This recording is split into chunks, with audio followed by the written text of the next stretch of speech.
Assalamualaikum warahmatullahi wabarakatuh, sahabatku, saudaraku semua. Ini ada pertanyaan bagus dari Pak Anang Setiadi dari Kalsel.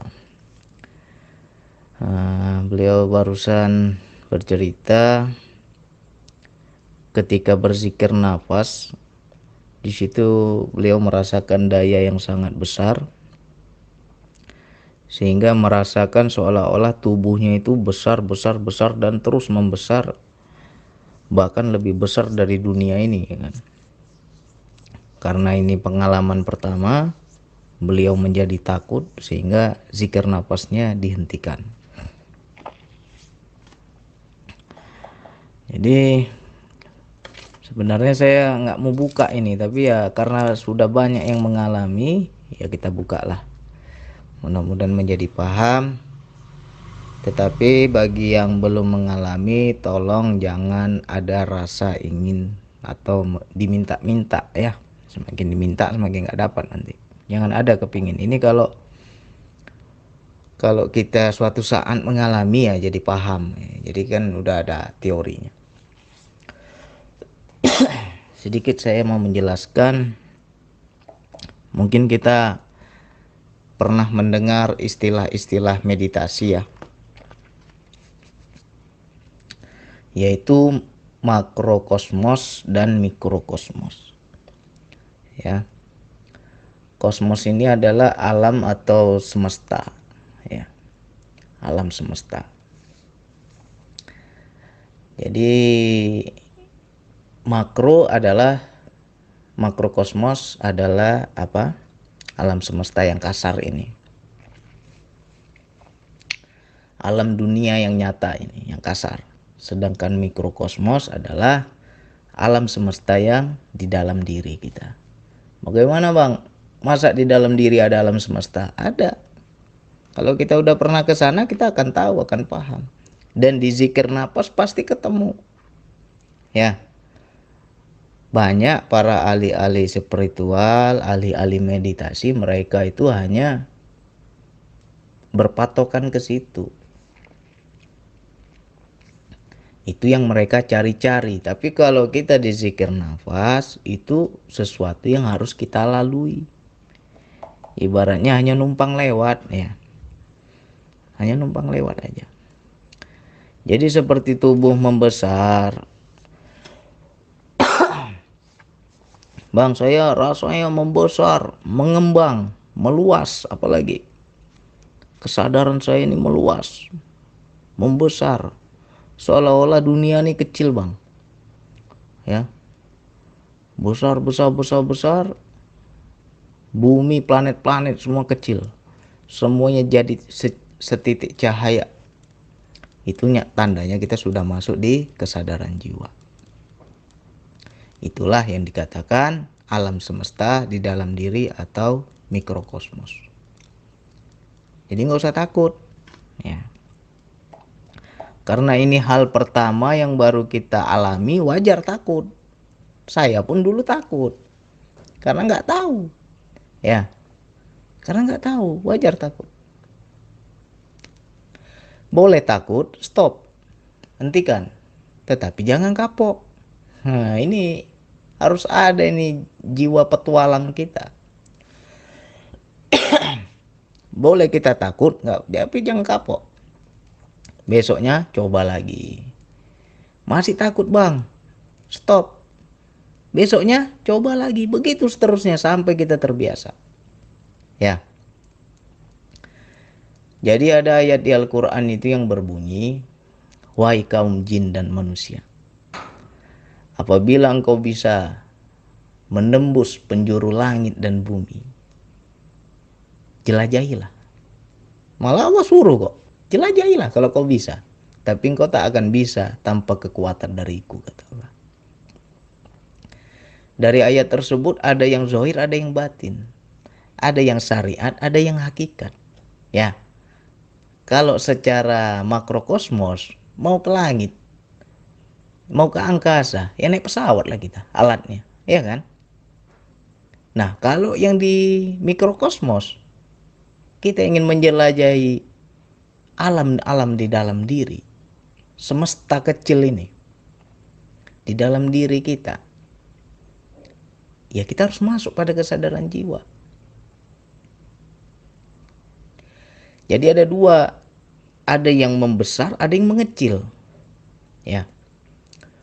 Kenapa ya Bang? Saya lihat planet-planet ini kecil. Apakah saya yang besar? Sebenarnya itu kita itu melihat itu yang dunia itu, bumi yang di dalam diri, bukan bumi duniawi ini, bukan yang zahir ini, tapi yang hakiki, yang hakikat.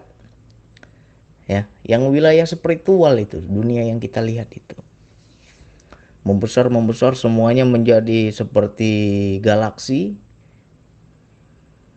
seperti bintang-bintang yang bertebaran di alam semesta. Kok kecil semua ya Bang? Ya itulah alam di dalam diri. Dan di ayat yang lain juga ada dikatakan, itu tah hadis tah ayat ya, tah Al-Quran, saya juga kurang hafal itu. Tidak ada yang bisa menampung Allah katanya, kecuali kolbu mukmin, hatinya orang beriman. Nah, ya itulah di alam semesta itu, karena luasnya luar biasa. Apabila kita bisa masuk pada kesadaran. Nah, jadi ada dua yang kita alami. Yang pertama mengembang, membesar. Ketika kita zikir nafas, besar, takut kita kan. Habis itu ada juga yang mengecil. Yang mengecil itu kita masuk di dalam diri, seolah-olah di dalam raga kita ini. Bahkan kita bisa menyaksikan darah mengalir, itu kita bisa melihat. Darah mengalir, nadi kita tuh berzikir, menyebut Allah, Allah, Allah. Kita bisa melihat. Jantung kita menyebut Allah, Allah, Allah. Kita bisa menyaksikan. Nafas kita menyebut Allah, Allah, Allah. Kita bisa menyaksikan. Itu ada dua. Ya, mikrokosmos itu juga ada dua. Ada yang ditampakkan semesta, ada yang ditampakkan yang di dalam diri kita. Nah, yang paling bagus itu ya kita itu yang dinampakkan di dalam diri, itu yang enak. Kita nggak nampak macam-macam.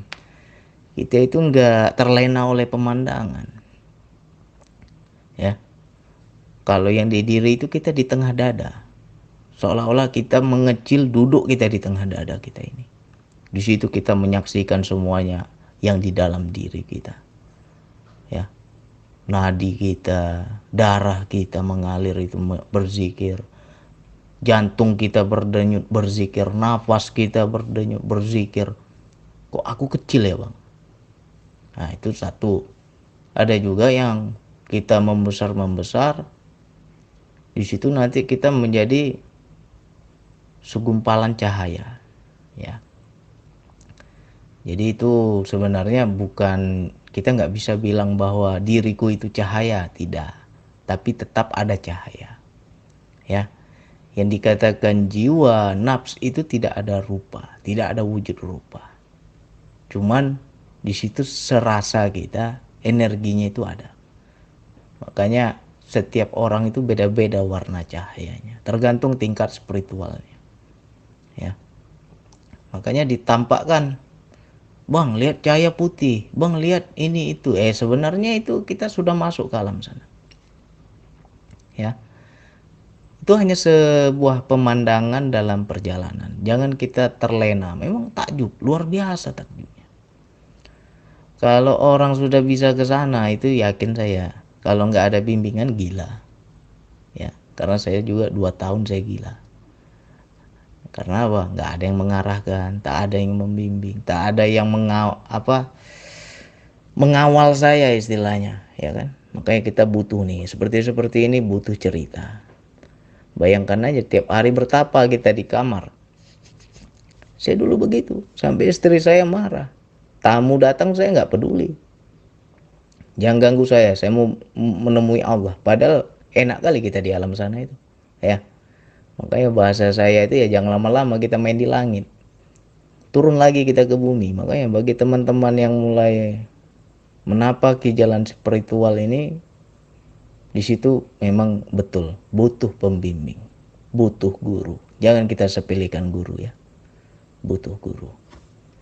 Karena kalau kita nggak ada tempat bertanya, nah di situ terlena kita. Bayangkan, kadang istri saya butuh ini, butuh itu, saya nggak mau layani. Kamu mau pergi sendiri, saya mau berdoaan sama Allah. Apa nggak gila itu? Karena apa? Enak di sana, ya. Jadi di situ Allah menjelaskan, apabila kamu bisa menembus penjuru langit dan bumi, maka jelajahilah. Engkau tak akan sanggup kecuali dengan kekuatan Allah. Ya, makanya banyak teman-teman dalam berzikir nafas, bang saya tembus gunung itu, tembus masuk saya ke dalam bumi, saya bisa jelajahi laut, tembus saya ke dalam laut, ya, terbang kita itu kemana suka. Wih, enak kali, kayak di film-film lah itu. Itu bukan hanya sekedar film, memang nyata ada, ya. Itulah yang dibilang mikrokosmos, dunia kecil, ya, alam semesta kecil, alam di dalam diri. Nah, tetapi kita tidak menganjurkan. Bagi para pengamal zikir nafas, saya tidak menganjurkan teman-teman berlama-lama main di situ. Ya, pokoknya diingat, tujuan kita bukan di situ. Tujuan kita Allah. Selagi ada apapun, itu belum bertemu dengan Allah. Kapan bang saya bertemu dengan Allah? Ketika tiada apapun.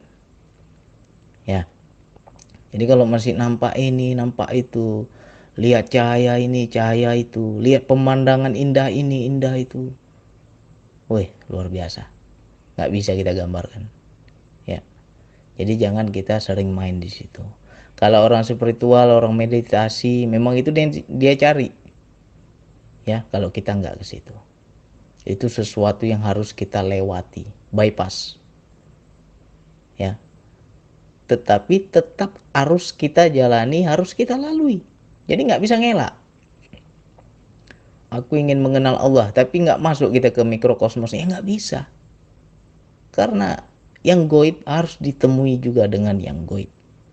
Maknanya adalah ingin menemui Allah, kita juga harus menjadi diri kita yang goib, yaitu nafs atau jiwa. Goib ketemu goib, barulah dia nyata. Ya. Jadi ini saya buka bukan berarti saya mengajak ke sana, tidak. Biar teman-teman tidak takut lagi, biar teman-teman tidak, istilahnya ya, tidak prasangka yang macam-macam. Kalau kita mengalami, berarti itulah yang dibilang mikrokosmos. Bang, saya DN, saya tembus ke dalam bumi. Itulah alam kecil. Lautan itu bang, bisa saya tembus bang. Masuk saya ke dasar lautan itu. Terbang saya di dasar lautan. Gimana tuh terbang di laut itu? Dan saya bisa bernapas di sana. Ibaratnya nggak mati kita kan. Kalau alam nyata ya matilah. Ya, ini kita enak aja. Nah, di situ karena sudah sesuatu yang goib. Kita sudah menjadi cahaya. Ya. Jadi bukan dibilang diri kita cahaya, tidak. Sudah menjadi sebuah energi. Nah, itu yang dibilang mikrokosmos. Tetap para pengamal zikir nafas akan bertemu itu. Tetap akan melalui itu, tetapi bukan itu tujuan kita. Itu hanyalah pemandangan dalam perjalanan. Ya. Ibarat kata kita dari Bandung mau ke Jakarta. Rupanya di tengah jalan itu ada jembatan. Mau nggak mau kan kita lewati jembatannya, ya nggak? Nah begitu juga dalam zikir nafas. Tetap akan kita lewati. Tapi wilayah ini juga satu butuh skill, butuh keahlian khusus, butuh latihan. Dan yang kedua juga yang Allah bilang tadi, kamu tidak akan sanggup tanpa kekuatan dariku. Jadi kita yang bisa ke sana ya memang itu sudah pilihan Allah. Ya. Memang karena dia rajin latihan, sungguh-sungguh, dia gembleng terus, dia lelaku terus, dan pada satu titik Allah memberi kekuatan, bisa dia ke sana. Ya. Jadi kalau dibilang indah, luar biasa indahnya. Tidak ada tanah yang tak ditutupi oleh rumput, semua hijau, seluas mata memandang hijau. Ya macam-macam lah. Mungkin pemandangan saya dengan teman-teman yang udah ke sana juga beda-beda, nggak sama. Ya, yang jelas kita kalau sudah sering main ke situ, memang rawan jadi gila. Gila di sini dalam arti kata makrokosmos ini jadi kita tinggalkan. Kita lebih senang pada mikrokosmos. Dan bahkan ada yang lebih bahayanya, ya Allah, aku udah bosan hidup di dunia ini ya Allah. Kalau bisa engkau ambil nyawaku ya Allah, cepat aja aku mati ya Allah. Aku ingin pulang kepadamu. Nah, itu yang bahaya. Ya. Karena apa? Udah tahu dia di sana lebih enak. Nah, itu yang bahaya. Karena saya juga pernah merasakan seperti itu. Udah pesan-pesan saya sama istri. Bosan saya. Pagi, siang, malam, pagi, siang, malam. Gini-gini aja hidup ini. Cepat aja lah mati. Ya kan? Malah saya minta-minta lagi. Nah, akhirnya istri saya tegur, oh nggak beriman kau ini katanya. Nggak beriman kau ini. Mati pula kau minta-minta katanya. Akhirnya waktu kita lagi gila, kita nggak sadar itu salah. Tapi setelah sudah sembuh dari gila, baru kita sadar, wah ternyata gila, aku dulu nggak sadar aku gila. Nah, banyak teman-teman yang menjalani gila ini banyak, cuman nggak nampak gilanya. Habis itu nggak mau cerita, ya kan? Ini bahaya wilayah ini. Makanya kita buka bukan berarti mengajak ke sana, tidak. Kalau bisa dihindari. Kalau kita diperlihatkan ini, diperlihatkan itu, nampak indah, jangan lagi minta ke situ. Ya Allah, bukan ini yang aku mau ya Allah. Yang aku hendak tuju engkau ya Allah. Ini semua ujian darimu ya Allah. Jangan sampai aku terlena di sini ya Allah. Minta begitu kepada Allah. Ya, bypass semua. Jadi pasti teman-teman akan mengalami masuk ke dalam bumi, naik ke langit, tembus ke dasar laut, macam-macam. Ya, itu sama seperti ayat di Al-Quran. Engkau tidak akan mampu kecuali dengan kekuatan dariku, kata Allah. Tapi kalau engkau dikasih kekuatan, jelajahilah. Allah bilang begitu. Ya, cuman jangan terlena, jangan di situ-situ terus kita main. Ya, tetap jadilah penduduk bumi. Ya, jangan main di langit terus. Nah, jadi untuk Pak Anang dan kawan-kawan yang lain, apabila merasakan hal yang sama, bang saya besar, itulah yang dikatakan dengan luasnya kesadaran. Sehingga semuanya mengecil. Tetapi bukan berarti dunia nyata ini, tapi itu dunia di dalam diri kita. Alam kecil, ya, semesta kecil. Itulah yang dibilang dengan mikrokosmos. Nah, di situ bahkan kita bisa menjadi sama dengan planet-planet ini, bercahaya. Ya. Tapi saya nggak mau ini sebenarnya mau dibuka tapi kayak dilarang ini, nggak boleh. Nah, makanya saya rem ini. Nggak berani saya buka terus. Nanti teman-teman takutnya mencari-cari, minta ingin begitu. Lupa kita kepada Allah. Ya. Jadi ini hanya gambaran kecil aja, saya buka sedikit aja biar teman-teman tidak takut lagi. Nah, ada dua itu. Yang pertama membesar, yang kedua mengecil. Ketika mengecil kita masuk di dalam diri, yaitu di tengah-tengah dada. Ya, kita bisa menyaksikan semua organ tubuh kita berzikir. Dan yang kedua kita meluas, lebih luas dari alam semesta. Dari galaksi ini, kecil galaksi ini semua, ya kan? Itulah yang dikatakan dengan luasnya kesadaran. Kita telah masuk kepada alam semesta yang kecil, ya, alam diri, ya, semesta di dalam diri, atau bisa dibilang mikrokosmos. Ya, jadi untuk Pak Anang dan kawan-kawan yang lain, kalau mengalami lagi jangan takut. Kalaupun takut, hentikan, besoknya coba lagi. Jangan kapok. Karena kalau kita udah takut ya nggak masuk-masuk kita nanti, nggak bisa kita jelajahi nanti. Harus tekad, harus bandel, harus berani ya. Kalau saya memang gitu, takut saya keringat jagung langsung kan. Mati aku nih, mati aku nih. Nah, akhirnya saya hentikan. Besok coba lagi. Nah, lama-lama terbiasa. Ya. Jadi mudah-mudahan ini menjadi paham, yang nggak paham jadi paham, yang sudah paham semakin paham, yang belum paham ya mudah-mudahan nanti jadi paham. Ya. Biar apa? Ketika nanti mengalami, ini teorinya udah ada. Ceritanya sudah ada. Jadi teman-teman nggak ketakutan lagi. Ya. Pokoknya latih terus DN-nya. Diingat-ingat pesan saya, apapun yang diperlihatkan, minta sama Allah. Bukan ini ya Allah. Bukan ini yang aku cari ya Allah. Hanya Engkau yang aku tuju ya Allah. Nanti itu hilang dia. Ya. Jadi kita nggak main-main di situ aja. Itu masih apa ya saya bilang. Alam gaib itu ada dua. Itu masih alam pertama. Kita naik lagi ke alam kedua, alam ilahi yang tidak ada apapun. Ya. Mudah-mudahan teman-teman tambah semangat DN-nya, tambah yakin, jangan ada prasangka yang enggak. Bagus seperti ini, apapun cerita. Biar kita mengarahkan. Jangan sampai gila nanti, ya. DN habis itu gila sendiri kan bahaya. Nah, apapun cerita. Insya Allah kalau kita paham kita akan arahkan. Hanya itu yang bisa saya sampaikan. Wassalamualaikum warahmatullahi wabarakatuh.